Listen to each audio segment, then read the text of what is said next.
Reaction formation एक ऐसे defence mechanism को कहते हैं जिसमें आप अपनी फीलिंग्स कंप्लीटली अपोजिट एक्सप्रेस करो as compared to those which already exist inside you. Like बहुत सीधी सी एग्जांपल है कि आपके दिल में किसी के लिए नफरत है लेकिन आप मोहब्बत का इजहार किए जाओ, या आपको किसी पे गुस्सा आ रहा है तो आप बहुत ही ज्यादा उसको प्यार से बात करने लग जाओ, बहुत ज्यादा उनके सामने काम हो जाओ। Instead of expressing your anger you start exhibiting peace and become the one who avoids violence। इसमें प्रूडिश एटीट्यूड्स की बात की हुई है कि अगर आपके अंदर सेक्सुअल अर्जेस बहुत ज़्यादा हैं तो आप बहुत ही ज़्यादा परहेजगार बन जाओ और आपका हो कि मैं तो हूँ ही बहुत परहेजगार, क्योंकि बेसिकली आप अपनी अंदर की सारी अर्जेस को जो आप में एंजाइटी प्रोवोक कर सकती हैं उनको रिएक्शन फॉर्मेशन के थ्रू आप बिल्कुल एक बहुत ही परहेजगार और नेक इंसान बन जाओ। उसके अलावा जैसे किसी भी एक ऐसी सिचुएशन पे जिसमें आपको लड़ना चाहिए, बहुत ज़्यादा वर्बली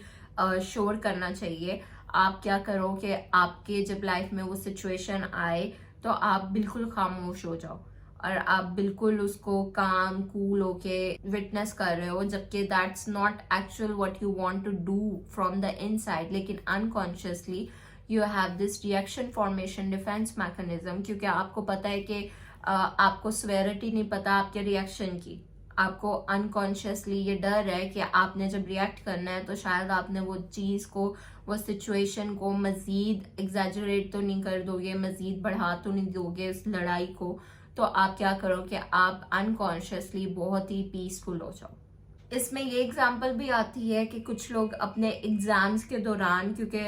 वो टेंशन वाली फीलिंग्स नहीं ले सकते, it had happen to me always कि आप अपनी टेंशन ही एक्सप्रेस कर सकते हैं, एंजाइटी नहीं एक्सप्रेस कर सकते कि आपको एग्जाम्स की कितनी एंजाइटी है, तो आप एग्जाम्स की एंजाइटी कंप्लीटली फॉरगेट करके, कंप्लीटली अपनी पर्सनैलिटी से ही निकाल के बहुत काम, बहुत कूल हो जाओ और आप अनकॉन्शियसली आपको कि ये क्या, मुझे पेपर्स की एंजाइटी नहीं है, या फिर आपको कोई बीमारी हो जाए या आपके घर में किसी को बीमारी हो जाए या कोई नुकसान हो जाए तो आप कहो कि ये क्या, मुझे तो महसूस ही नहीं हो रहा। So that all is reaction formation कि आपने जो रिएक्शन देना चाहिए उसके कंप्लीटली अपोजिट दे रहे हो। रिएक्शन फॉर्मेशन में एक ऐसी मदर आ सकती है जिसको अपने बच्चे पे बहुत ज़्यादा गुस्सा आ रहा हो, लेकिन क्योंकि वो उसका एक्सप्रेस नहीं कर सक रही और डिफेंस मैकेनिज्म के थ्रू वो अपने बच्चे को बहुत ज़्यादा प्यार करने लग जाए। So that's also an example of reaction formation, जिसमें आप अंदर से कुछ और फील कर रहे होते हो लेकिन आप एक्सप्रेस उसके कंप्लीटली अपोजिट कर रहे होते हो। रिएक्शन फॉर्मेशन की जो बात डिस्प्लेसमेंट या बाकी मैकेनिज्म्स से डिफरेंट है वो ये है कि रिएक्शन फॉर्मेशन हमेशा उसी इंसान के खिलाफ होगा, आपका जो ऑब्जेक्ट या पर्सन है वो सेम रहेगा।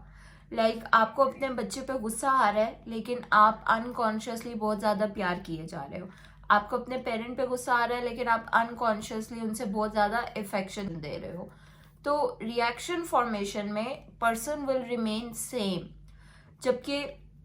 डिस्प्लेसमेंट है या फिर प्रोजेक्शन है उसमें दो मुख्तलिफ लोग होते हैं, दो मुख्तलिफ सिचुएशंस होती हैं, दो मुख्तलिफ ऑब्जेक्ट्स होते हैं। आपको एक पे गुस्सा आ रहा होता है, आप दूसरे पे निकाल रहे होते हो,